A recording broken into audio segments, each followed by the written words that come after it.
भगवान को मंदिर में तलाशते हैं हम लोग, आप इंसान में तलाश रहे हो।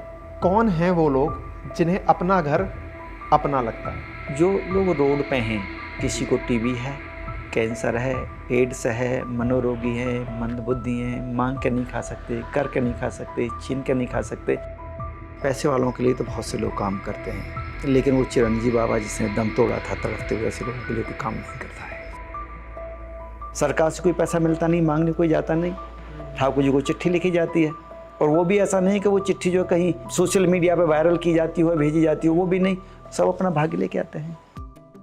संसार में नास्तिक हो, जो परमात्मा पे भरोसा न करता हो, वो यहाँ पे 24 घंटे आके रह के देख ले, उसको पता चल जाएगा कि पूरी व्यवस्थाएं परमात्मा करता है और मैं कुछ नहीं करता। हमारा फोकस रहता है 3 चीज़ें देने पर: अच्छी शिक्षा हो, अच्छे संस्कार हो और अच्छा स्वास्थ्य हो। हमारा संकल्प था हमें बहुत सारे बच्चों की माँ बनना है, माँ बाप बनना है। हम क्यों 1-2 के चक्कर में? सेवा हमारे लिए कोई कर्म नहीं, कार्य नहीं, सेवा ही हमारी पूजा एवं आराधना है। और अभी भी यहाँ पे 800 के करीब महिला और पुरुष प्रयोजन तो ऐसे हैं, घर वाले उनको ले जाना ही नहीं चाहते। इनकी जो चेहरे की खुशी है ना, जब हम खुशी देखते हैं, वहाँ से वो ऊर्जा निकल के आती है, वहाँ से प्रेरणा रोजाना मिलती है। भारत में इन दिनों जो सबसे बड़ा संघर्ष का कारण बना है वो यही है, मेरा धर्म अच्छा और मेरा ही धर्म अच्छा, इसकी लड़ाई। डॉक्टर साहब ने कितने प्यारे शब्द में कहा, अपना धर्म मानते हैं, दूसरों का सम्मान करते हैं। ट्रू भारत। इंसान के रूप में देखने वाला हो ना हो, लेकिन कोई है जो हमें बात कर रहा है। एक एक कर्म का जवाब हम लोगों को देना पड़ेगा। नमस्कार साथियों, स्वागत है आप सभी का अंकित इंस्पायर्स इंडिया पर।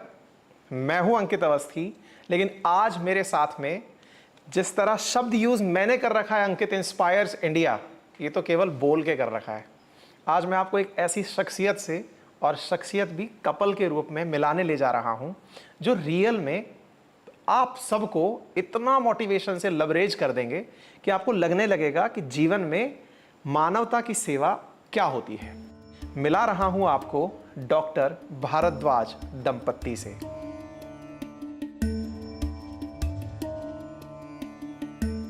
जीवन का उद्देश्य ही ये था। पैसे वालों के लिए तो बहुत से लोग काम करते हैं, लेकिन वो चिरंजी बाबा जिसने दम तोड़ा था तड़पते हुए, ऐसे लोगों के लिए कोई काम नहीं करता है। शुरुआत में हमें ऐसा लगता था हम करते हैं, लेकिन धीरे धीरे जब पता चला कि पूरी व्यवस्था तो तैयारी तो उनकी पहले से ही है। जब हमने ये शुरुआत की और हमारे दिमाग में यही था कि हम एक ही बच्चे के लिए क्यों सोचें, और आज हमारे पास 213-14 बच्चे। तो साहब शुरू करते हैं। डॉक्टर साहब से आज आपकी वार्ता कराते हैं। बहुत कम बोलते हैं भाई, और सबसे बड़ी बात, मिलना बहुत मुश्किल है। आप पूछेंगे क्या बात है, डॉक्टर साहब घमंडी हैं क्या? नहीं, कहते हैं सेवा करिए, जगह सेवा के लिए बनी है, मुझसे क्या मिल रहे हैं, आश्रम आप सबका है। मैंने कहा डॉक्टर साहब मुझे ना बहुत अंदर से ऐसा लगता है कि बिना पैसे गुजारा कैसे होगा। मुझे ऑफर मिल गया, 4 दिन रह के देख लो, पता चल जाएगा। पैसे की बात से एक चीज़ याद दिला दूँ, डॉक्टर साहब ने बताई, मैं तो एकदम, डॉक्टर साहब आपने आंकड़े दिए, 10.5 लाख प्रतिदिन भरतपुर वाले अपना आश्रम का खर्च है। 3 दिन में 1 करोड़ खर्च होता है 62 आश्रमों का, जो भारतवर्ष में अपना घर के नाम से चल रहे हैं। हमने पूछा डॉक्टर साहब से, डॉक्टर साहब पैसा आता कहाँ से है? ठाकुर जी देते हैं। ठाकुर जी देते हैं। मैं ठाकुर जी से मुलाकात करने के लिए परिक्रमा मार्ग पकड़ के हर महीने गिरिराज पर्वत पहुंचता हूं। इस बार जब गिरिराज पर्वत गया, प्रभु से अरदास लगाई कि प्रभु आपके बारे में ये बहुत ज़्यादा मानता हूं कि आप सबकी पार लगाते हैं। एक मित्र बोला भाई साहब एग्जाम्पल समेत बताते हैं। हमने कहा बताइए। बोले पड़ोस में ही चलिए, डॉक्टर साहब हैं, उनकी प्रभु से सीधी बात है। मैं कहा वो कैसे? बोले वो ठाकुर जी के सामने लेटर लिख देते हैं कि प्रभु ये जरूरत है, और ऐसा करते हुए 22 साल हो चुके हैं। प्रणाम है आपको। प्रणाम है आपका, बहुत बहुत स्वागत है। प्लीज़ हमें एनलाइटन करिए, कहाँ से शुरू हुआ, कैसे शुरू हुआ, प्रेरणा क्या है, परिवार कैसे चल रहा है, कैसी दिनचर्या है, बहुत कुछ पूछना है। और इसलिए ज़रूर पूछना है क्योंकि ये जो कैमरे के पार बैठी ऑडियंस है ना, ये कहीं ना कहीं आज के इस माया जाल में कंप्यूटर के माध्यम से कुछ अच्छा कंटेंट भी कंज्यूम करना चाहती है, प्रेरणा लेना चाहती है, और आप में वो एलिमेंट है जो हमें इतना दूर से यहाँ तक बुलाया है। डॉक्टर साहब, शुरू से शुरू करते हैं। कहाँ के रहने वाले हैं मूलतः? मूलतः हम उत्तर प्रदेश में सहरोई गांव में, डिस्ट्रिक्ट अलीगढ़ में पड़ता है, वहाँ के रहने वाले हैं। वर्तमान में जहाँ हम आपका साक्षात्कार ले रहे हैं, ये अपना घर भरतपुर है, भरतपुर राजस्थान में है। कैसे आगमन हुआ आपका यहाँ तक? बेसिकली हम लोग यूपी से हैं, जैसा कि आपको बताया। हमारे गांव में एक वृद्ध थे, उनका कोई नहीं था, ग्वाला का काम करते थे। ग्वाला समझते हैं? हाँ हाँ, जो बिल्कुल गडरिया जिनको कहते हैं, गाय जो चराते हैं। भगवान श्री कृष्ण की नगरी में ग्वाले की भूमिका बहुत बड़ी है। हाँ, चिरंजी नाम था उनका जी। तो पूरे गांव के गाय भैंसों को चराने ले जाते थे और शाम को ला के, हमारी एक बगीची थी गांव से आधा किलोमीटर दूर, वहाँ पे ला के छोड़ देते थे। ठीक है। पूरा जीवन निकल गया उनका। उन दिनों हम 6 क्लास में पढ़ते थे। तो उनके घाव हो गए। गाँव में कोई डॉक्टर नहीं था। कभी किसी को वैद्य को दिखा लाए, कभी कोई वैद्य को दिखा लाया, कभी नहीं दिखा के लाए। अंततः लापरवाही होती रही, उनके कीड़े पड़ गए। जब कीड़े पड़ गए तो 1-1.25 महीने में उनकी डेथ हो गई और तिल तिल करके तड़पते हुए उन्होंने दम तोड़ा। तो जब से ही ऐसा कुछ मन में था। आप कितने छोटे थे उस समय? 6 क्लास में पढ़ता था। मुश्किल से आप 10-11 साल के रहे। हाँ, 11-12 साल उम्र। और बाल मन में ये बात आपके छप गई? हाँ, ठाकुर जी को कराना था। ठीक है। फिर मन में तब से ठान लिया? हाँ, जब से ऐसा कुछ था मन में कि ऐसे लोगों के लिए कुछ किया जाए जिनको कोई संभालने वाला नहीं होता है। जब तो यही सोचते थे। ठीक। आपके इस भाव को घर वालों ने भांप लिया था? पता नहीं। तो फिर आप जब भरतपुर आए, आपने यहाँ डॉक्टरी की पढ़ाई की, मैम से मुलाकात कैसे हुई? भरतपुर मेडिकल ग्रेजुएशन के लिए आना हुआ था। ठीक है। होम्योपैथिक मेडिकल ग्रेजुएशन किया है। ठीक है। माधुरी और हम दोनों 9th क्लास से साथ साथ पढ़े हैं। अच्छा, तो आप भी उसी गांव से बिलोंग करते हैं? नहीं, उस गांव से तो नहीं, पर 3 किलोमीटर हमारा भी गांव है वहीं। अच्छा, ठीक है। तो आपको सर की बात में ये प्रेरणा कि हमें वृद्धों के लिए कुछ करना है, या विशेष रूप से उनके लिए जिनका कोई नहीं है, क्योंकि ग्वाले की कहानी में वो व्यक्ति है जिसकी किसी ने परवाह नहीं की, कैसे प्रेरणा मिली आपको? सर की बातों में कन्विंस कैसे हुई आप? जी, मेरी जो बेसिक एजुकेशन है, मैं आगरा, मेरे डैडी की सर्विस थी, आगरा रही। ठीक है। तो वहाँ कई बार देखते थे जो बच्चे हैं ना छोटे, मेरा मन था छोटे बच्चों के लिए करने के लिए। अच्छा। हाँ, तो उनको देख करके प्रेरणा ये आती थी कि इनकी केयर हाँ, करनी है। और ये जो मांगते हैं करते हैं, उस समय इतनी समझ नहीं थी, लगता था कि कितनी इनकी ज़रूरतें ही पूरी नहीं होती, इनके लिए तो कुछ भी नहीं होता। तो बस तब से मन में था कि ऐसे प्रभु जी के लिए भी काम करना है।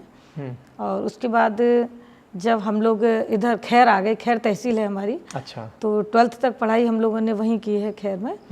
तो उसके बाद फिर जब हमारे डॉक्टर साहब साथ जाते थे और बातें करते थे, तो फिर यही था कि ऐसे प्रभु जी के लिए, ऐसे लोगों के लिए काम करना है। तो आप लोगों का डॉक्टर बनना और साथ साथ ये प्रेरणा रहना, तो ये तो सोने पे सुहागा जैसा था, क्योंकि डॉक्टरी की जाती है इंसानियत की सेवा के लिए। जैसे शिक्षक का कार्य है शिक्षण देना, चिकित्सक का कार्य है चिकित्सा देना, और आपने ये नोबल कॉज और साथ में पकड़ लिया कि सेवा करनी है। तो कभी मन में ये भाव नहीं आया कि इससे अर्थ भी कमाना है? जब हम कर रहे थे तो हमारे मन में एक ही विचार था कि पैसे वालों के लिए तो बहुत से लोग काम करते हैं, लेकिन वो चिरंजी बाबा जिसने दम तोड़ा था तड़पते हुए, ऐसे लोगों के लिए कोई काम नहीं करता है। और जब कभी भी अर्थ की या कोई किसी भी तरह की बात आती थी तो एक ही सेंटेंस हमेशा दिमाग में आता था कि उनको कौन संभालेगा, इसीलिए ये। तो कॉलेज के टाइम से ही आपने ये काम शुरू कर दिया? हाँ, जैसे ही पास आउट हुए सेम डे से ही।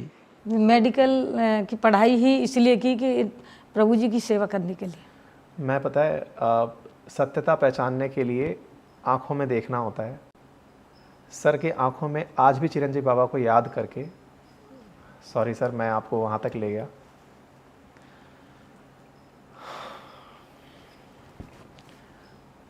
सर आप पानी लीजिए प्लीज़। शुरू करते हैं। तो चिरंजीवी बाबा आपको लोगों के सामने चिरंजीवी बना गए सर, क्योंकि बहुत से लोग आज के बाद जो हमारे माध्यम से आपको सुनने वाले हैं और मेरे जीवन में ये घटना बहुत अमिट छाप छोड़ने वाली है, क्योंकि आईना व्यक्ति का परिचय होता है और आपकी आंखें स्वतः आईना हैं और आपने अंदर तक झांक लिया, मेरे भी, और मैंने झांकने का प्रयास किया तो साक्षात्कार हो गया। आगे बढ़ते हैं।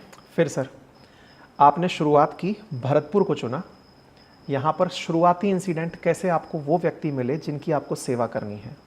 क्योंकि बहुत से बच्चे आज इस पूरी घटना को सुनने के बाद मोटिवेट होंगे सर, और उनका मोटिवेशन 5 मिनट का, 5 दिन का, 7 दिन का, महीने भर का ऐसा भी होगा।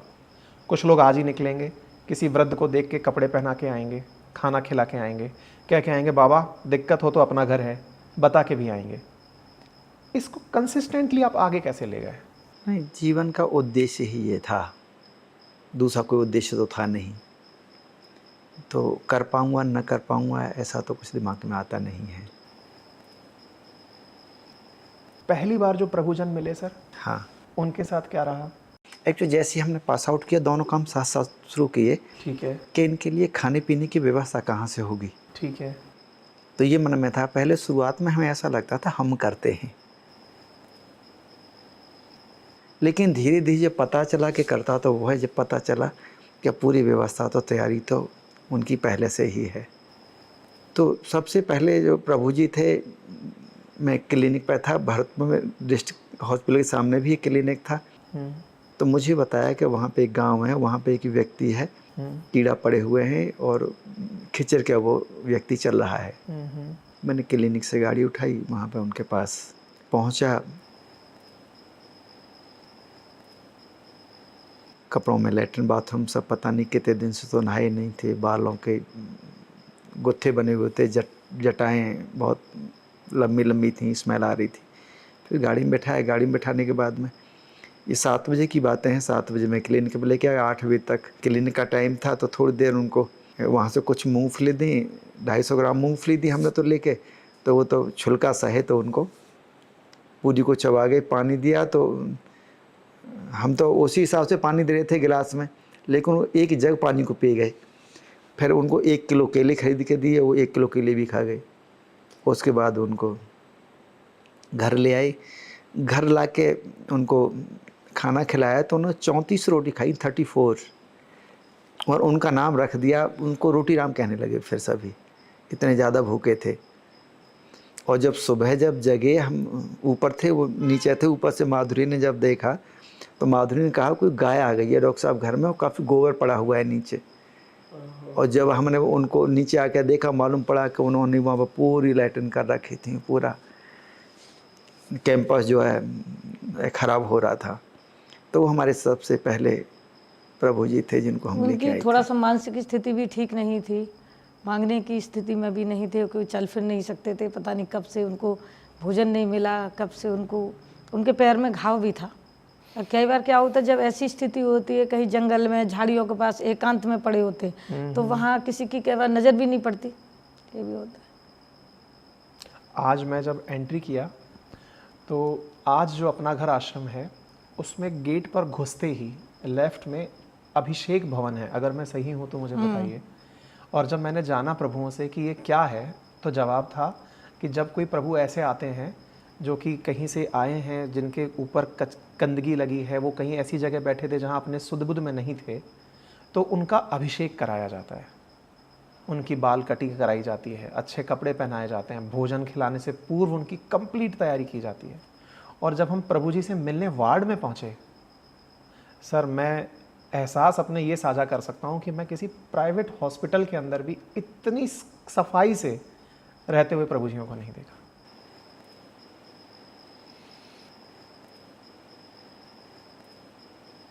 जितना अच्छे से हमारे यहाँ पर प्रभु जी अपने घर में रह रहे हैं, अब तो मैं बोल रहा हूँ हमारे प्रभु जी अपने घर में रह रहे हैं। ये आपने व्यवस्था में कि अभिषेक भवन होगा, फिर वार्ड होगा, चिकित्सकीय सुविधाएं होंगी, इसका कैसे खांचा कैसे तैयार किया कि ये ज़रूरत है? कैसे कैसे आप लोग स्टेप वाइज बढ़ते चले गए? और मैं माफ़ी चाहूँगा बीच में टोकने के लिए, आपने जो बात बोली ना कि ठाकुर जी सब कर रहे हैं, मैं इस सवाल को भी पूछूंगा प्लीज़। एक परिवार होता है, परिवार में जितने सदस्य बढ़ते जाते हैं, उस परिवार का जो संभालने वाला होता है, बेटा हो सकता है, पिता हो सकता है, माँ हो सकती है, वो हर एक का ख्याल रखते हैं कि इनकी ज़रूरतें क्या हैं। तो जिस तरह से प्रभु जी आते गए उनकी ज़रूरतों के हिसाब से, पहले तो एक जगह ही रहते थे, छोटी जगह थी, 23 प्रभु जी थे जब तक। तो हमारे एक छोटा सा घर है 20 बाई 20 का, उसी में रहते थे। अच्छा, जब आप तक भी वहीं संस्था रहते नहीं थे और थी। प्रभु जी भी वहीं रहते थे? हाँ, प्रभु जी वहीं, छोटी सी जगह थी। जगह इतनी छोटी थी कि वहाँ पे चारपाई और बेड नाम की तो लगा नहीं सकते थे। कि 20 बाई 20 का एक हॉल था, उसी में बस चटाई डाल रखी थी, वहीं पे हम सोते थे और वहीं पे प्रभु जी सोते थे। तो इस तरह से जब वहाँ पे रहते थे तो वहाँ की ज़रूरत के हिसाब से जिस तरह से संसाधन आ गए कि किसी से चंदा तो मांगने जाते नहीं थे। जो आता था क्लिनिक से, 2 जगह क्लिनिक थी, एक जगह जहाँ पर आश्रम में यहीं क्लिनिक थी, एक जगह शहर में क्लिनिक थी, उससे ही पूरी व्यवस्थाएं चला करती थी। तो जिस तरह से फिर प्रभु जी 100 हुए, 200 हुए,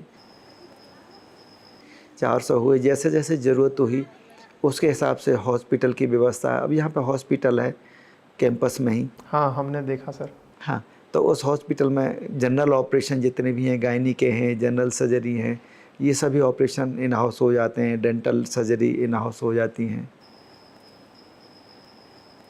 अभी जब मैं डॉक्टर्स की संख्या पूछ रहा था, कितने डॉक्टर्स वर्तमान में कार्यरत हैं सर अपने पास? हाँ, 34 डॉक्टर्स हैं जो अपनी सेवाएं देने के लिए आते हैं, अपने अपने हिसाब से आते हैं। और सबसे बड़ी बात, यहाँ पे केवल 3 डॉक्टर्स ऐसे हैं जिनको हमें पेमेंट देना होता है। बाकी 31 डॉक्टर तो वॉलंटरी सेवाएं देते हैं और अपनी खुशी से आते हैं जब ज़रूरत पड़ती है। 24 घंटे में जब ज़रूरत हो, जब यहाँ पर डॉक्टर जो है अवेलेबल हैं। रहने की व्यवस्था यहाँ पर 26 तरह के होम माता बहनों के लिए है और 26 तरह के होम चाचा भैया दादा के लिए हैं। जैसे ट्यूबरकुलोसिस है तो दोनों के लिए अलग अलग होम हैं, डायबिटीज़ है अलग अलग होम है, डिमेंशिया है, हेपेटाइटिस है, एपिलेप्सी है, हाइपरटेंशन है, मालनरिश्ड है, ओबेसिटी है, बच्चे हैं 0 से 1.5 साल तक के लिए, 1.5 से 4 साल तक के लिए, 4 से 11 साल तक के लिए, 11 से 18 साल तक के लिए, सभी के लिए अलग अलग आवासीय व्यवस्थाएं, जैसे जिनको ज़रूरत है वो व्यवस्थाएं वहाँ पर उसी तरह की अवेलेबल होंगी।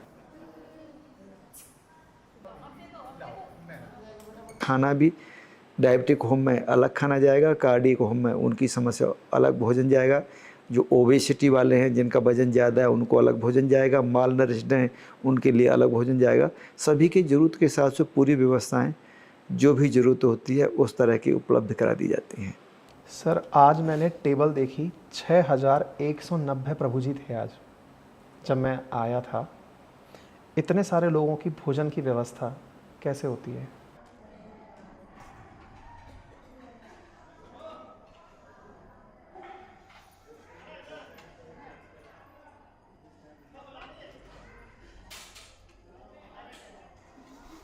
आज से 20 साल पहले कोई पूछता तो ऐसा लगता कि हम करते हैं, अब तो पता ही नहीं चलता, अब तो ठाकुर जी करते हैं। पूरी व्यवस्था जितनी भी है ठाकुर जी को करनी होती है।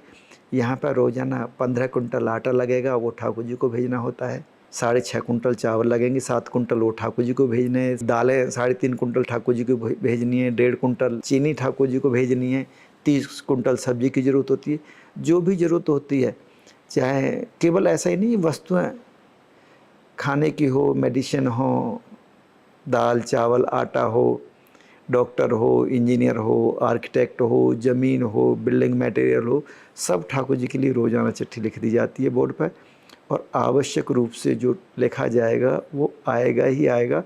कभी ऐसा नहीं होता कि ठाकुर जी को लिए लिखा जाए और नहीं आए। बशर्ते कई बार जब विलम्ब हो जाता है तो हमें पता चल जाता है। विलम्ब का मतलब अभाव नहीं है, कमी नहीं है। विलम्ब का मतलब ये है कि हमारे स्तर पर कोई कमी है, हम अपना काम ईमानदारी से नहीं कर रहे, हमारे काम में कोई बेईमानी है। इस वजह से ये अभाव जो है संकेत है ठाकुर जी का कि हम अपने काम को ईमानदारी से करें। और ईमानदारी और बेईमानी भी इस तरह की नहीं कि आर्थिक रूप से कोई बेईमानी हो। विशेष रूप से बेईमानी किस तरह की? सेवा की। रात को कोई कॉल आता है 2 बजे कि एक गौ माता वहाँ पर पड़ी है, एक्सीडेंट हो गया है, संयोग से रात में ड्राइवर आया नहीं, नाइट ड्यूटी वाला, और हम ये कह दें कि ड्राइवर नहीं है। वो सबसे बड़ी बेईमानी है कि ड्राइविंग तो मुझसे आ जाती है, मैं एनिमल एम्बुलेंस उठाऊं और मैं चला जाऊं।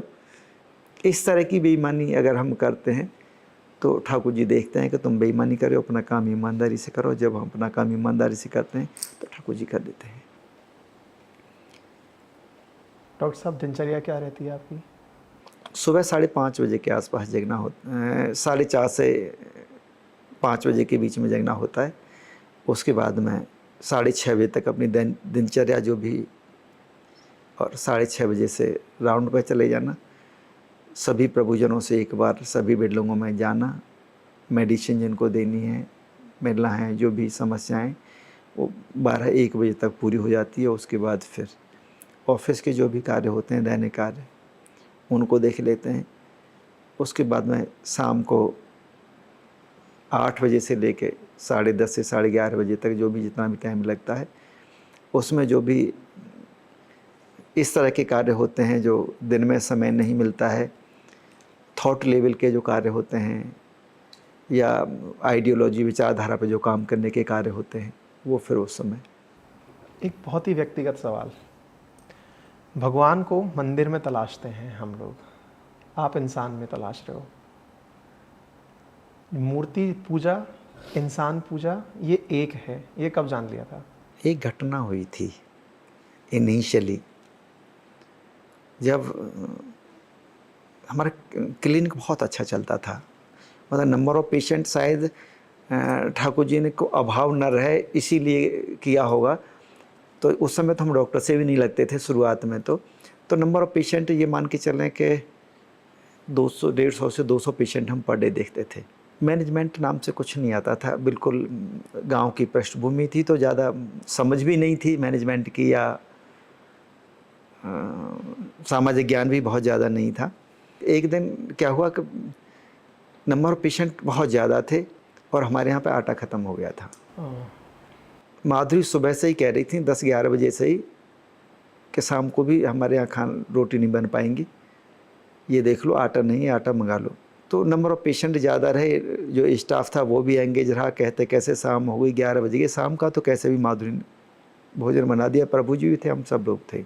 अच्छा, प्रभु जी रहते थे उस समय? हाँ, प्रभु जी रहते थे। जब तक अपना घर को कोई जानता नहीं था, जब तक घर की बातें हैं ये। दूसरे दिन सुबह सुबह ही एक बाबा आ गए। जैसे ही बाबा आए उन्होंने कहा कि मैं भूखा हूँ। सुबह 7 बजे का टाइम था।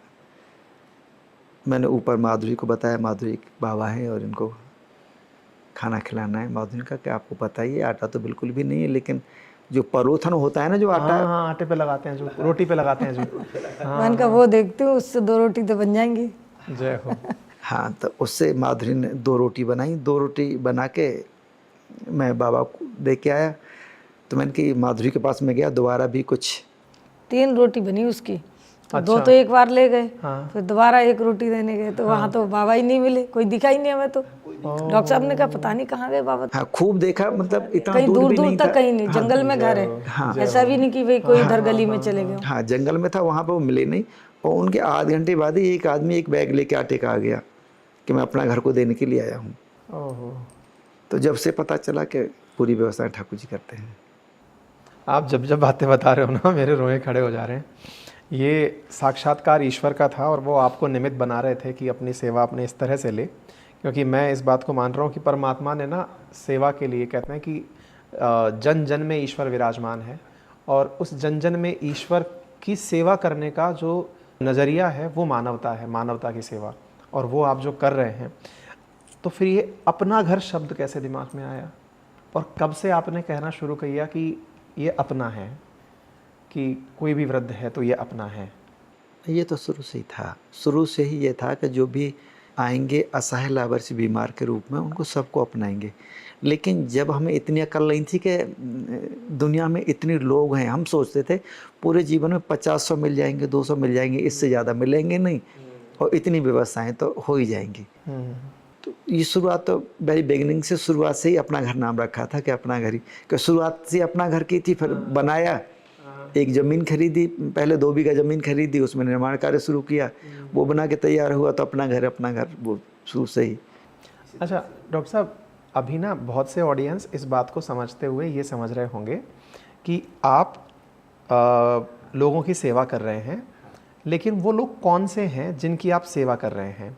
इसका स्पष्टीकरण हमें इसलिए ज़रूरी है क्योंकि जब मेरी आपसे पहले बात हो रही थी तब एक सेंस जनरेट किया था हमने कि 18 से लेके 60 साल तक के लोग और वृद्ध तो 60 के बाद भी होते हैं। तो आपकी वो जो मतलब कैसे आपने ये सेग्रीगेट किया कि मुझे इनकी सेवा करनी है? कौन हैं वो लोग जिन्हें अपना घर अपना लगता है? हाँ, वो चिरंजीवी बाबा थे ना, बस वही एक धारणा थी कि उनको कोई संभालने वाला नहीं था, उनका घर परिवार में कोई नहीं था। यहीं से सवाल आता है कि क्या हम इसे वृद्धाश्रम बोल सकते हैं? बिकॉज वृद्धाश्रम में भी आजकल का जो सिटीज़ में कल्चर आ रहा है कि बच्चे अपने पेरेंट्स को नहीं संभालना चाहते, वृद्धजनों को नहीं संभालना चाहते और वो वृद्धाश्रम में छोड़ देते हैं। तो क्या अपना घर वृद्धाश्रम है? वृद्धाश्रम नहीं। हाँ, तो वो जो लोग रोड पे हैं, किसी को टीबी है, कैंसर है, एड्स है, मनोरोगी हैं, मंदबुद्धि हैं, मांग के नहीं खा सकते, कर के नहीं खा सकते, छीन के नहीं खा सकते और बीमार पड़े हुए हैं और उनको ये उम्मीद है कि मुझे कोई आके संभाले। और ज़्यादातर तो उम्मीद छोड़ चुके होते हैं। उनको पास जब हम कई बार लेने जाते हैं तो उनको भरोसा भी नहीं होता कि मुझे कोई आएगा और इस तरह से लेके जाएगा और इस तरह की कोई सेवा भी करेगा। तो इस तरह के जो प्रभुजन हैं, बस ये हमारे टारगेट ग्रुप होते हैं। इनके लिए विशेष रूप से घर वाले साथ छोड़ देते हैं, परिवार वाले साथ छोड़ देते हैं, समाज वाले साथ छोड़ देते हैं। गवर्नमेंट की कोई स्टेट गवर्नमेंट की या सेंट्रल गवर्नमेंट की कोई योजना नहीं है। योजना से एक सवाल, आयुष्मान भारत, चिरंजीवी योजना, फ्री मेडिकल फैसिलिटीज़, ये योजनाएं हम जनता के बीच में चर्चा करते रहते हैं, फिर क्यों आपके पास कोई आएगा? आपको पता है कि सबसे पहले तो इन योजनाओं के लिए आपको कोई अपनी आईडी चाहिए, अपना राशन कार्ड चाहिए, आयुष्मान कार्ड चाहिए, कोई न कोई कार्ड चाहिए। उनके पास कोई आईडी नहीं होती।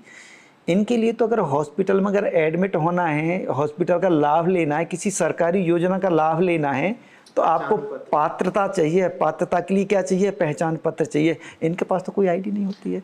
ये तो अपना नाम बताने की भी स्थिति में नहीं होते। कई बार तो हमें उनको नाम देना होता है। जय हो, जय हो, जय हो। जब वो महीनों में, सालों में ठीक होते हैं, उनकी थोड़ा मेमोरी आती है, तब वो अपना नाम बताते हैं या पता बताते हैं, तब आगे फिर नामकरण नए जीवन के साथ अपने घर में। बाद में जब सही होते हैं, जब अपना असली नाम बताते हैं, फिर उनको 2 नाम हो जाते हैं। हाँ, तो कभी ऐसा हुआ है यहाँ पर डॉक्टर साहब की प्रभु जी ठीक हुए, उन्होंने होश में आके अपना परिवार बताया और अपना घर ने उन्हें ढूंढ के पहुँचाया? क्योंकि मुझे जो नंबर्स पता चले, 35,000 प्रभुजियों की अभी तक सेवा की जा चुकी है, 26,000 ठीक होकर जा चुके हैं। तो ये जो जा चुके हैं, इसको कैसे खोजते हैं आप? क्योंकि पहले तो इनको सबने छोड़ दिया था, कैसे फिर आप इन्हें तलाशते हैं? एक पुनर्वास टीम है यहाँ पर, मेल और फीमेल दोनों तरह के प्रभु जी के लिए। उसमें 6 सेवा साथी हमारे दिन रात लगे रहते हैं। जैसे प्रभु जी आएंगे, सबसे पहले उनसे एड्रेस ही लिया जाता है। ओके। जब ही से शुरुआत हो जाती है और अंत तक जब तक वो यहाँ पर रहते हैं। 1 महीने बाद नहीं पूरा पता ठीक से नहीं दिया तो 1 महीने बाद फिर बात करेंगे, 1 महीने बाद फिर बात करेंगे, 1 महीने बाद फिर बात करेंगे। और जब तक ये स्पष्ट नहीं हो जाता है कि ये बात करने के उपरांत कोई पता नहीं बता पाएंगे, जब तक वो उस टीम के साथ में ही रहते हैं। जैसे ही पता पूरा चल जाता है तो पुलिस प्रशासन के माध्यम से सभी थानों के नंबर बहुत इजीली नेट पर अवेलेबल होते हैं। गांव के सरपंच के नंबर इजीली मिल जाते हैं अब तो। लोकल एनजीओ के नंबर मिल जाते हैं। बड़े कोई शॉपिंग सेंटर है कोई गांव में या कोई बड़ा हॉस्पिटल है, उनके नंबर मिल जाते हैं। तो उनके माध्यम से नेट से नंबर सर्च करते हैं, उनके परिजनों तक पहुंचते हैं, परिजनों से बात करते हैं। परिजन पहले तो ये देखते हैं कि वो पहले जैसे हैं या बदल गए हैं। जब उनकी बात कराते हैं, उनके पास वीडियो कॉलिंग से कॉल कराते हैं, जब उनको पता चलता है अब तो ये प्रोडक्टिव हो गए हैं, अब हमारे घर के लिए उपयोगी हैं, वो ले लेते हैं। या कुछ बिछड़ गए होते हैं, खो गए कहीं गलती से। हाँ अननोइंगली बिछड़ गए होते हैं। वो इलाज के लिए ले गए थे हॉस्पिटल, लेकिन वहाँ से बिछड़ गए, तो वो तो ढूंढ रहे होते हैं, वो तो बड़ी आसानी से ले लेते हैं। और अभी भी यहाँ पे 800 के करीब महिला और पुरुष प्रभुजन तो ऐसे हैं, घर वाले उनको ले जाना ही नहीं चाहते। वो घर वाले हैं उनके, घर वाले हैं, पता चल गया है, बात भी होती है। कुछ ने तो यहाँ के नंबर ब्लॉक कर दिए हैं कि कहीं दोबारा घर में ना आ जाए, मना कर देते हैं, आप ही रखो। हाँ आप ही रखो। 800 से 850 के करीब इस तरह के प्रभुजन हैं। मानवता का पतन दिखता है। फिर आप लोगों के साथ इस पूरे कालखंड में जब आप इस तरह से प्रभु जियों की सेवा कर रहे थे, क्या कभी सामाजिक आक्षेप नहीं आया? क्योंकि साइमल्टेनियसली बहुत सारे ऐसे संस्थान भी हैं, आप इससे बुरा ना मानेगा, कि जो ये कहते हुए पाए जाते हैं कि हम ये चैरिटेबल काम कर रहे हैं, लेकिन उस चैरिटी की आड़ में वो धन अर्जन कर रहे हैं, वो चैरिटी की आड़ में अंग तक बेच दे रहे हैं, महिलाओं का देह व्यापार कर रहे हैं। क्या आप पर कभी समाज के ऐसे आक्षेप या किसी ने आपको इस नज़रिए से देखने की चाहत की? और अगर ऐसा हुआ तो फिर कौन सी आपके अंदर की स्ट्रेंथ थी जो आपने अपने आप को इन सब से बाहर रखा? एक निठारी कांड हुआ था, आपके संज्ञान में हो तो। जी जी जी। तो निठारी कुछ बच्चों की मौत से रिलेटेड मामला था। हाँ, कुछ बच्चों के अंग निकालने का था या किस तरह से था, इसी तरह से था जी। तो हमारे यहाँ पर मोक्षधाम था जी। यहाँ पे इतनी ज़्यादा प्रभुजन गंभीर आते हैं, कुछ तो रास्ते में ही दम तोड़ देते हैं, कुछ 2 दिन में 4 दिन में रहने के बाद दम तोड़ देते हैं, लंबी सांस लेते हुए आते हैं। ठीक है। कि ट्रीटमेंट तो मिला नहीं होता है उनको। ठीक है। तो औसतन 2 प्रभुजियों का शरीर पूरा होता है यहाँ पर प्रतिदिन 60 प्रभुजियों का शरीर पूरा होता है। तो उस दिन निठारी कांड हुआ तो कुछ लोगों को ऐसा लगा कि अपना घर, मुझे लगता है कि दुनिया की फास्टेस्ट ग्रोइंग ऑर्गेनाइजेशन है। इतनी तीव्र गति से मुझे नहीं लगता कि दुनिया में कोई ऑर्गेनाइजेशन बड़ी हो। तो कुछ लोगों को लगा होगा कि ये पैसा कहीं 2 नंबर से ही आता है, 1 नंबर से तो आता नहीं। और हम बताना चाहेंगे, अपना घर में ऑनलाइन डोनेशन जो आता है 98% डोनेशन ऑनलाइन है, जो शायद दुनिया में किसी ऑर्गेनाइजेशन के पास हो। कैश में तो डोनेशन हमारे पास है ही नहीं। और हमारे ट्रांजैक्शन भी, हमारा जो पेमेंट है वो भी चेक से पेमेंट 98% 99% चेक से पेमेंट है। तो कुछ लोगों को ऐसा लगा होगा कि यहाँ पे कुछ गलत होता है, कहाँ से ये पैसा आ रहा है। उनको ये तो पता नहीं कि यहाँ पे तो ठाकुर जी विराजमान होते हैं, और जब इतनी प्रभुजन है तो सब अपना भाग्य लेके आते हैं। तो उन्होंने सेंट्रल गवर्नमेंट को लिखा, स्टेट गवर्नमेंट को लिखा, पीएम को लिखा, सीएम को लिखा, राष्ट्रपति को लिखा, राज्यपाल को लिखा, IBC, बहुत सारी जगह लिख दिया कि निठारी से भी बड़ा कांड ओह माय गॉड यहाँ पर होता है। तो कई ऑफिसर आए यहाँ पे, लेकिन हमें उससे बहुत फ़ायदा हुआ। हमें जितना उस जांच से फ़ायदा हुआ उतना फ़ायदा किसी से हुआ ही नहीं। तो कई लेवल की 1 साल तक ये जांचें चलती रहीं, आते रहे सभी। और एक बार तो एक ऑफिसर आए, उन्होंने शाम को ही पूछ लिया था कि मैं 11 बजे आ रहा हूँ, वहीं पे मिलना। मैंने कहा ठीक है। संयोग से 6:30-7 बजे सुबह एक कॉल आ गई बालाजी से, यहाँ से 90 किलोमीटर है। स्टाफ उस समय ज़्यादा था नहीं। मेहंदीपुर बालाजी काफ़ी दर्शनीय है जी। हाँ, काफ़ी दर्शनीय है। तो वहाँ से मैंने कि 10 बजे 10:30 बजे तक आराम से वापस आ जाएंगे। वहाँ से 1 बज गया वापस आने में। 1 बजे गया। जो ऑफिसर से वो काफ़ी नाराज़ हुए कि मैं यहाँ पे 11 बजे से बैठा हूँ, मैंने आपको पहले बता दिया था, आप सपोर्ट नहीं करना। मैंने कहा ऐसी बात नहीं है, जिस माँ को हम लेके आए उनकी हालत देख लीजिए, उनके कीड़ा पड़े हुए हैं और उनको ढूंढने में समय लग गया। जब वो ज़्यादा नाराज़ हुई, हमने कि क्या आप कितने बड़े चार्ज लगे हैं। मैंने कि ये सिद्ध आपको करना है जो हमारे ऊपर चार्ज हैं, हमें ये सिद्ध नहीं करना है कि हम निर्दोष हैं। आपको सिद्ध करना है कि हम दोषी हैं, और हमें पता है हम दोषी नहीं हैं। तो दुनिया को कोई ताकत हमें दोषी सिद्ध कर नहीं सकती, तो हमें पता है। तो इस तरह की बातें बहुत ज़्यादा नहीं चली, लेकिन जब चली तो एक ही आदमी ने ये सब काम कर दिया किसी ने, और सब कुछ अपने आप होता है यहाँ पे। डॉक्टर साहब, आपने शुरुआत में कहा ठाकुर जी, लेकिन जब मैं आपके अपने घर में टहल रहा था तो मुझे एक ऐसा स्थान दिखा जिसे देख कर के हमारी पूरी टीम हैरान थी। आपने पूजा का स्थान बनाया हुआ है जिस पर सब धर्म के लोग बैठ कर के ईश्वर की प्रार्थना में लगे हैं। ये क्या विचार है? 2 बातें अलग अलग हैं।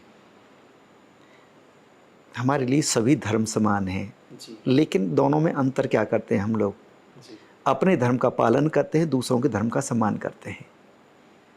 अपने धर्म का पालन करना, दूसरे के धर्म का सम्मान करना ये हमारी मोरल इसी ड्यूटी को है ही- इसी और को ये ही। इंसानियत है। बहुत सही। यहाँ पर जितने भी प्रभुजन आते हैं, यहाँ पर प्रभुजन देखे जाएं तो 4,500 हिंदू हैं, 1100 करीब मोहम्मडन हैं, ईसाई हैं 70-75, जैन हैं 25 करीब, सिख हैं 70-80, तो सभी आते हैं।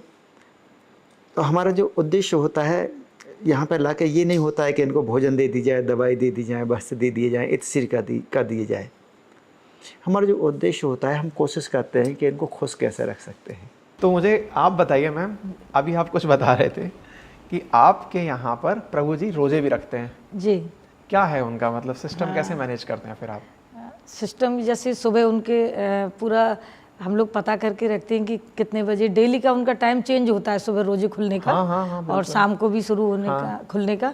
तो उसी हिसाब से पूरा सिस्टम बनाते हैं और सुबह उनको क्या चाहिए, जो जो चीज़ें दी जाती हैं, हम तो पहले कुछ जानते नहीं थे, सारा पता करके पूरा वही बताते रहते हैं। प्रभु जी सब समझदार, और पूरा 1-1 महीने तक रोजे रखते हैं वो लोग।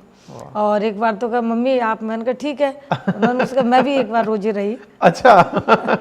वो क्या है कि अब दिन में काम इतना करना होता, संभव नहीं होता, लेकिन एक बार मैं रही और वो लोग सब बहुत खुश हुए, उनके साथ नमाज अदा करना और सारा कुछ करते थे, बहुत आनंद आता है। भारत का जो सच्चे धागे में पिरोने वाली जो गंगा जमनी तहजीब है ना, वो आप यहाँ देख सकते हैं। हम अभी बात कर रहे थे कि भारत में इन दिनों जो सबसे बड़ा संघर्ष का कारण बना है वो यही है, मेरा धर्म अच्छा और मेरा ही धर्म अच्छा, इसकी लड़ाई। डॉक्टर साहब ने कितने प्यारे शब्द में कहा, अपना धर्म मानते हैं, दूसरों का सम्मान करते हैं, ट्रू भारत। मुझे ना, जब मैं था अंदर घूम रहा था, तो एक प्रभु जी ने कहा कि मुझे ना आज केला खाना है। तो जो हमारे साथ प्रभु जी गए थे, जो हमें विज़िट करा रहे थे, उन्होंने कहा हाँ अभी भिजवाते हैं। फिर मुझे जानकारी मिली कि यहाँ प्रभु जी से पूछा जाता है कि आपको क्या खाना है, आपको मिठाई खानी है, रबड़ी खानी है, मूवी देखनी है। मैं आश्चर्य किया कि प्रभु जी मूवी तक दिखाते हैं। तो हम ये नहीं देखते इनको दवाई, भोजन, वस्त्र, ये तो कहीं पे भी मिल जाते हैं। हमारा जो सबसे पहला फोकस रहता है, ये फोकस रहता है कि इनके जीवन में अभाव किस बात का है। अभाव किस बात का है, कोई ये कहने वाला नहीं मैं हूँ, चिंता मत करो।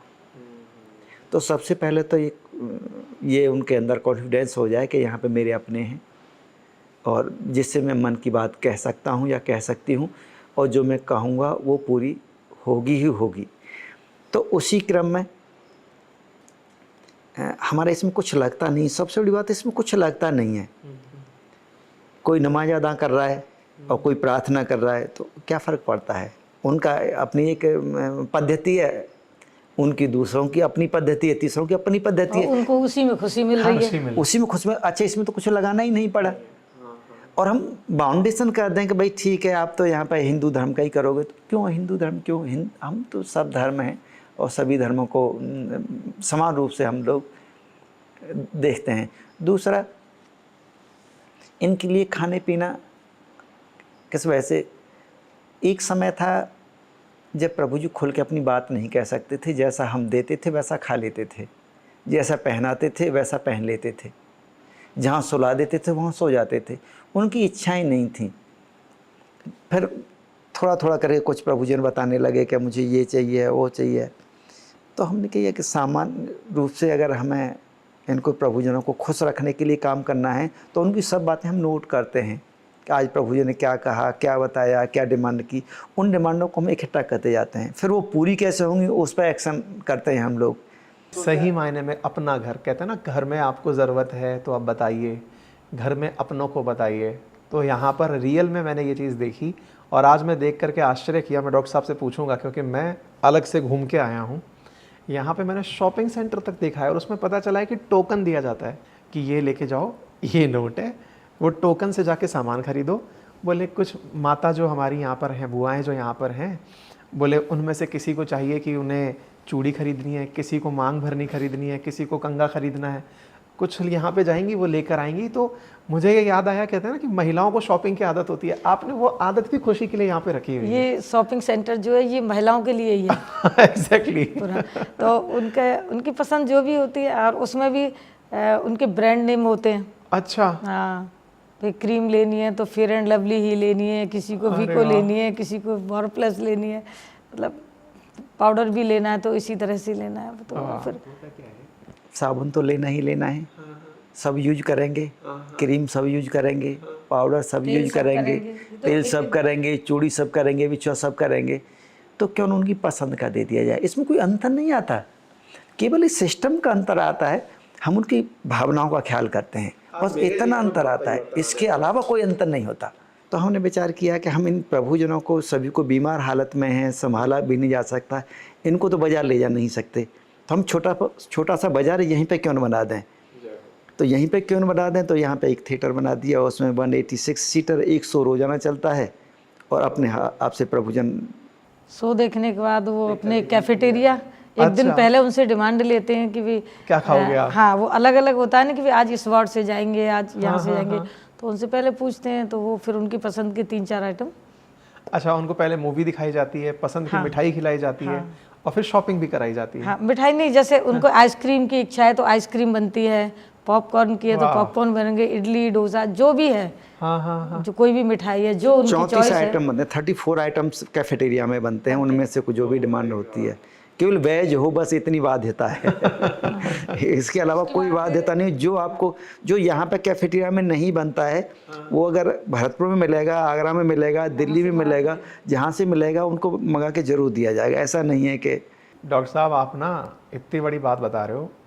आजकल के घरों में हालत ये है कि घर की दादी माँ, बुजुर्ग बेड पे लेटा हुआ अगर चाय भी मांग लेना दूसरी बार, तो महिलाएं, बच्चे, संतानें अपनी घुर्रा के पड़ती हैं। कम से कम वो भारत का घर तो है नहीं, कोई दूसरा घर हो सकता है। कम से कम हमारी संस्कृति ये नहीं कहती, हमारे शास्त्र ये नहीं कहते हैं, हमारे संत ये नहीं कहते हैं। हमारे संत, शास्त्र और संस्कृति, परिवार की एक अलग ही परिभाषा है। परिवार में जो बड़ा आदमी है वो सबसे बाद में खाएगा और सबका ख्याल रखेगा, वो उस तरह का घर है ये।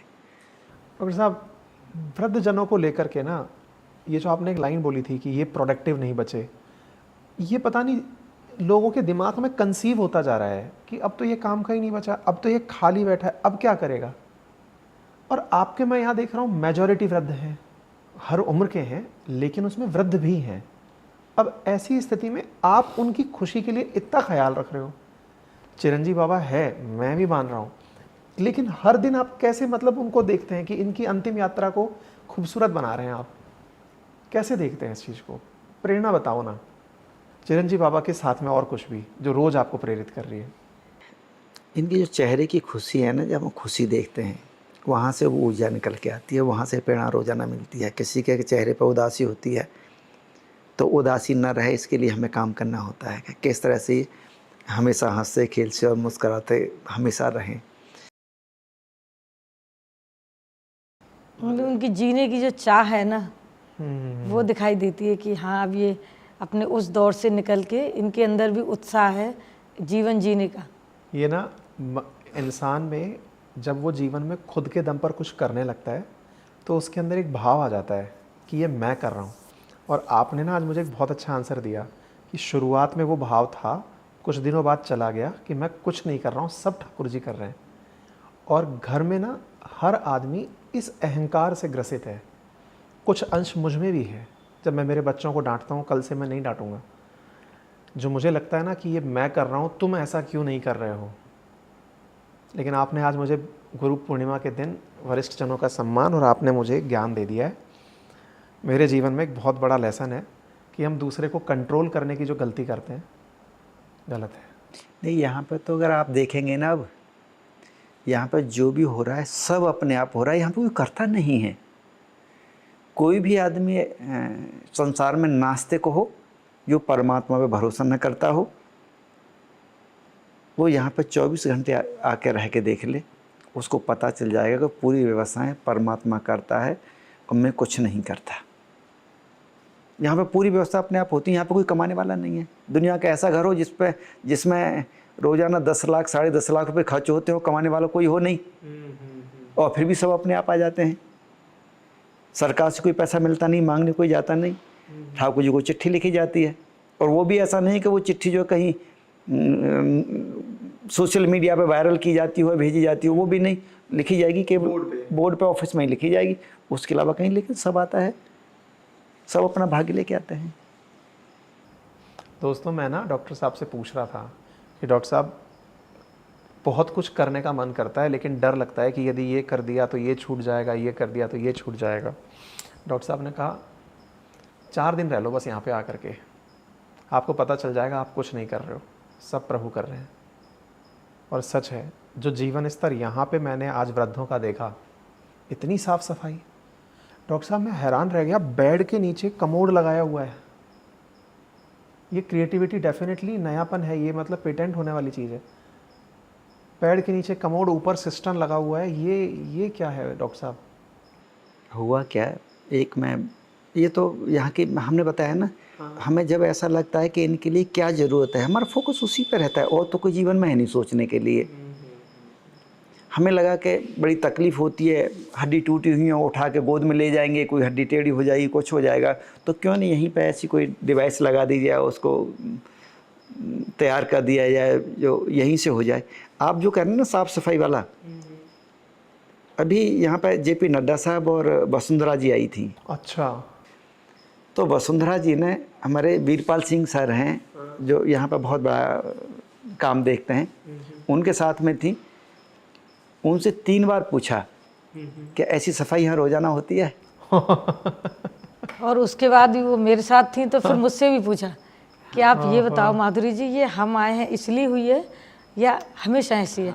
तो मैंने कहा आप 24 घंटे कभी भी आइए, और हमें तो तब पता चला था जब आप आधे रास्ते आ गए हो, भरतपुर यहाँ से 12-13 किलोमीटर आप आधे रास्ते आ गए, तो पता चला कि आप आ रही हैं।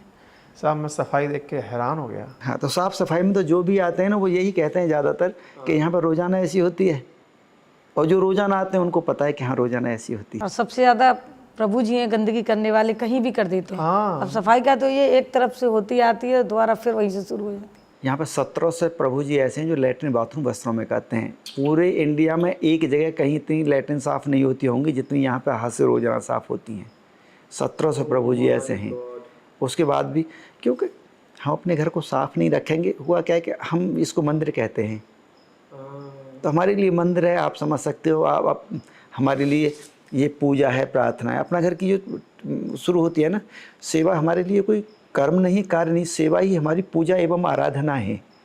तो अपनी पूजा एवं आराधना के स्थल को आप कितना साफ रखते हैं ये बताइए। तो बस हम तो उसी तरह से रखते हैं, भाई ये हमारा पूजा का केंद्र है, हमारे आराधना का केंद्र है, और सभी हमारे साथी सभी यही स्वीकार कर चुके हैं, तो साफ तो रखना ही पड़ेगा। पूजा के केंद्र को आप गंदा नहीं रख सकते। हमारे साथ जो हमारा सेवा करने वाले साथी हैं, स्टाफ जिसको कहेंगे, तो उनका भी भाव वही है। प्रभु जी केवल कहते ही नहीं, मानते भी, है ना। सुबह आएंगे तो आने के साथ हर व्यक्ति की अपना घर में जो सेवा का काम शुरू होता है, 5 प्रभु जी के चरण बंदन से होता है हर व्यक्ति का। ओहो।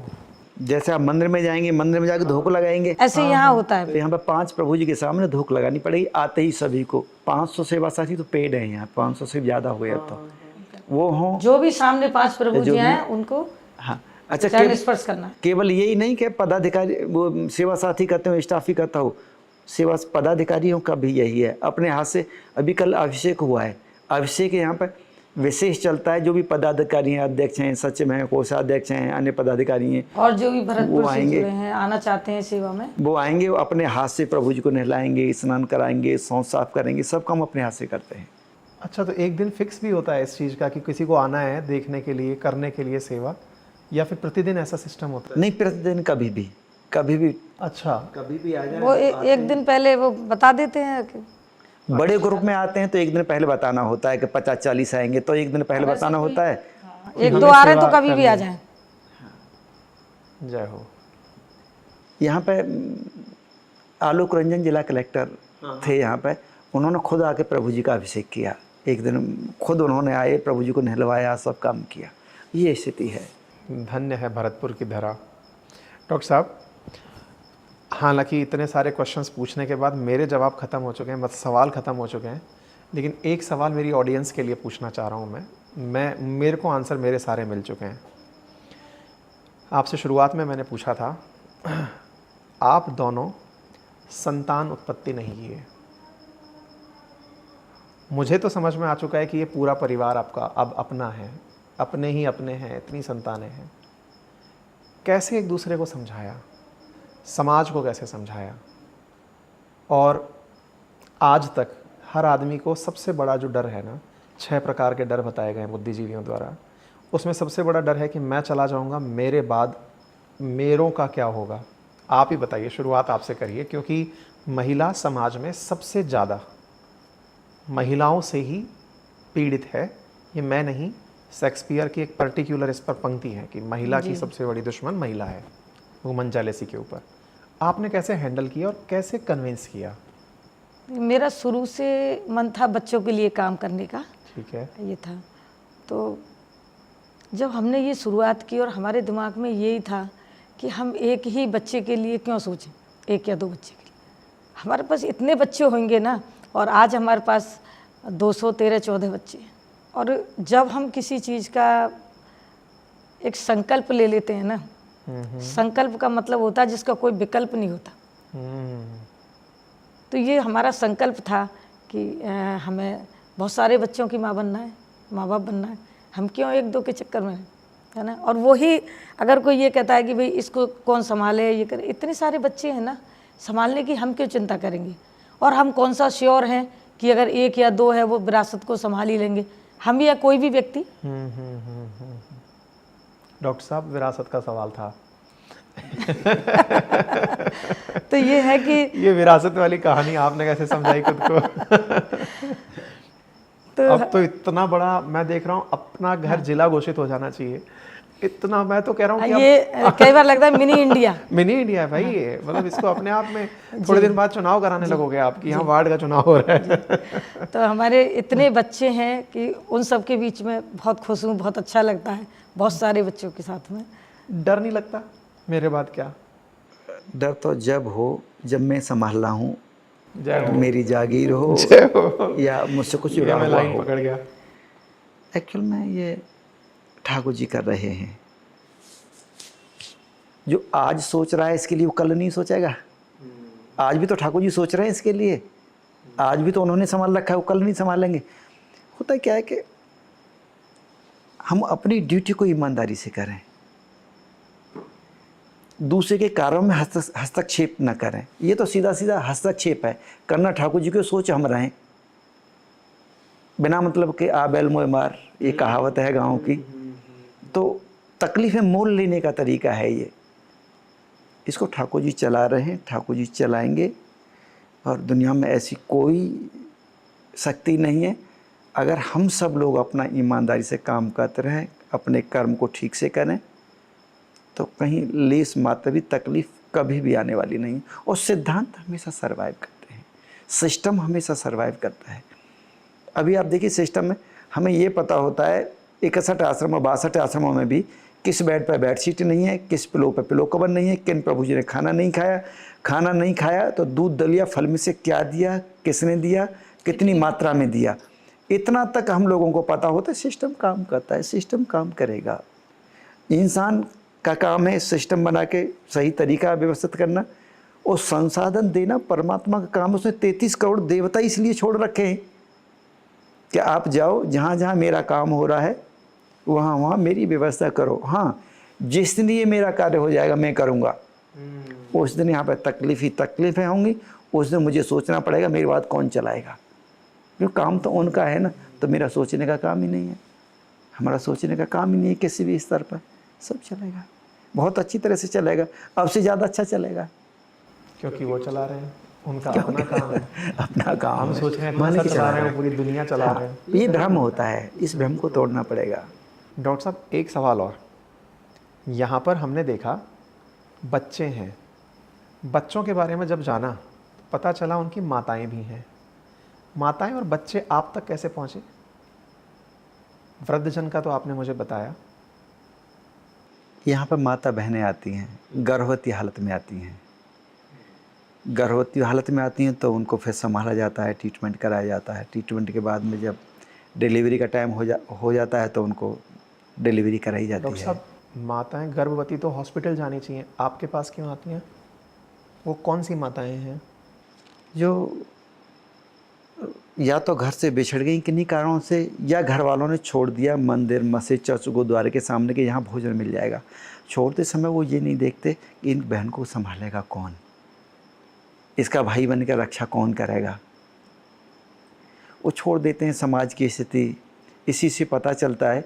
कभी 14 माता बहनें हैं जो गर्भवती हैं, और अभी इसी महीने में 5 बच्चों को जन्म हुआ है। आज 22 तारीख है, 22 दिन में 5 बच्चे यहाँ पर पैदा हुए हैं। तो इनकी परवरिश का हम पूरा ख्याल रखते हैं। 2-3 बातें हैं हम जो ध्यान रखते हैं बच्चों का परवरिश में। इनको कभी भी इस बात का एहसास ना हो कि मेरी माता पिता ठीक से नहीं है। हमारा फोकस रहता है 3 चीज़ें देने पर फोकस रहता है। अच्छी शिक्षा हो, अच्छे संस्कार हों और अच्छा स्वास्थ्य हो। अगर ये 3 चीज़ें बच्चों के पास होंगी तो कहीं कोई तकलीफ़ नहीं आएगी। इस पे हम लोग काम करते हैं। कुछ बेटियां जो बड़ी हैं, बड़ी घर से बिछड़ के आ जाती हैं, या मदर फादर थे नहीं, और अब तो जो गवर्नमेंट के होम होते हैं ना, बालिका गृह, 18 साल के बाद उनको वहाँ से फ्री कर देते हैं, लीगल फ्री कर देते हैं। लीगल फ्री कर देते हैं तो हमने गवर्नमेंट को, सभी को, पूरे भारतवर्ष में जितने भी स्टेट हैं सभी स्टेट को लिखा है कि इस तरह की बहनें अगर आपके पास हैं, बेटियां हैं, तो आप हमें दे दो। लीगल फ्री करने का मतलब उनको सड़क पर मत छोड़ो। तो इस तरह से कुछ बेटियां, 3 बेटियां आई थी अभी, तो उनकी शादी की पूरी जिम्मेदारी, शादी जिस धर्म से है, केवल ये नहीं कि शादी करनी हो, अभी 2 बेटियों का निकाह भी किया गया है। और मोहम्मदनों में ही इस्लाम धर्म के ही बेटे देखते हैं, और उनकी रीति नीति से ही, जो भी उनके रिवाज होते हैं उसके हिसाब से ही पूरी व्यवस्था। निकाह, शादी करनी तो शादी करनी, निकाह करना है तो निकाह करना है।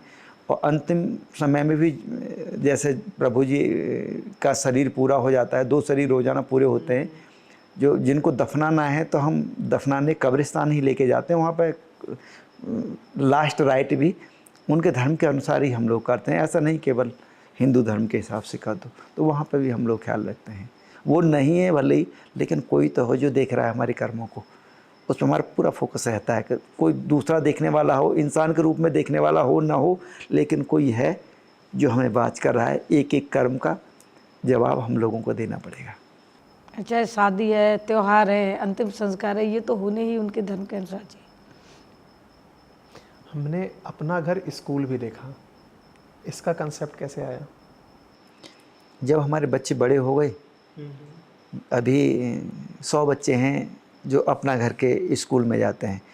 ये स्कूल भी देखेंगे तो अब भरतपुर में इतने इस लेवल के स्कूल नहीं मिल पाएंगे। अच्छा। जिस लेवल का स्कूल है, अभी 8th क्लास तक का है, कंप्यूटर लैब उसमें है। बच्चे डे बोर्डिंग चलता है कि हमारे पास समय कम होता है तो उनका होमवर्क वगैरह भी विद्यालय में हो जाए। छोटे बच्चों के लिए सोने के लिए उसमें पूरे डाइनिंग वगैरह, खाने के लिए, फिर सोने की व्यवस्था उनके लिए। हाँ, जिसको आराम करना है रिटायरिंग रूम बने हुए हैं बच्चों के लिए। जिनको आराम करना है 50 बच्चे एक साथ उसमें सो सकते हैं, आराम कर सकते हैं। छोटे और इतना प्यार से सो रहे थे, उनको देख करके ऐसा लगा कि जैसे सांचे में सो रहे हो ना, एक साथ आराम से बैठे हुए हैं, कूलर चल रहा है। उनको देख करके मन किया कि इनके साथ थोड़ा पल यहीं पर रुक करके बिताया जाए। विद्यालय में गए थे आप? विद्यालय में तो हमारा ताला लगा हुआ था, हम रिटायरिंग रूम में गए थे, जहाँ पे अपने पुराने वाले भवन में नहीं था। वो रिटायरिंग रूम नहीं, रिटायरिंग रूम तो विद्यालय में अलग से है। विद्यालय में अलग से, विद्यालय में अलग से, डे बोर्डिंग जैसे हो गया जैसे ना। किसी को 1 घंटे के लिए बच्चे को सोना है, हाँ 2 घंटे के लिए सोना है। बच्चे जैसे नर्सरी का बच्चा है, अब वो सुबह 7 बजे से लेकर शाम को 5 बजे तक रहेगा, तो उसको दिन में 4 बार सुलाना है, विद्यालय में ही सुलाना है, विद्यालय में सोने की, और इस पूरी व्यवस्था विद्यालय में है। सोना भी है, उनके गेम भी होने, होमवर्क भी होना है पूरा दिन उनका। हाँ, मैंने बच्चे से 13 का पहाड़ा पूछा, धड़ल्ले से जवाब दिया। मैंने कहा भाई ये तो मुझे भी नहीं पता है, तुम उल्टा पलट के मुझसे पूछ लेते। लेकिन बच्चे पढ़ भी बहुत अच्छा रहे। डॉक्टर साहब की जय हो। प्रभु जी को इतने सारे प्रभु जी मैनेज करने होते हैं। आपने 62 आश्रम बताए, एक नेपाल में बताया। इतने सारे लोगों में से मैं अपनी छोटी सी टीम के प्रबंधन में परेशान हो जाता हूँ। लेकिन आपका ना ठाकुर जी पे जो विश्वास है, ये इसका भी जवाब मुझे दे रहा है कि आपके पास 500 वैतनिक प्रभु जी काम कर रहे हैं, सहयोगी काम कर रहे हैं, और आप उनका प्रबंधन कर पा रहे हैं। अगेन संभवतः यही होगा कि ठाकुर जी की ही दया से ये हो रहा है। बाय द वे, पूरी इंडिया में सुनने वाले हमारे लिसनर्स ये जान लें कि ठाकुर जी हम भगवान श्री कृष्ण को बोलते हैं। हम जिस भूमि से बिलोंग करते हैं, मैं अलवर से, डॉक्टर साहब भरतपुर में हैं, गिरिराज जी पर्वत, मथुरा, वृंदावन, यहाँ भगवान श्री कृष्ण को ठाकुर जी के नाम से सेवा दी जाती है, सेवा की जाती है। और हमारे ठाकुर जी हमारी सबकी इसी तरह से परवरिश करते रहें और हमें इतना सक्षम बनाएं कि जीवन में जिसे हमसे थोड़ी भी उम्मीद हो, हम उसके कुछ काम आएँ। ये अपने घर की सही प्रेरणा है। इसी के साथ हम इस कहानी को यहीं विराम देने का प्रयास करते हैं। आप सभी का बहुत बहुत धन्यवाद। डॉक्टर साहब बहुत बहुत धन्यवाद। प्रणाम। प्रणाम।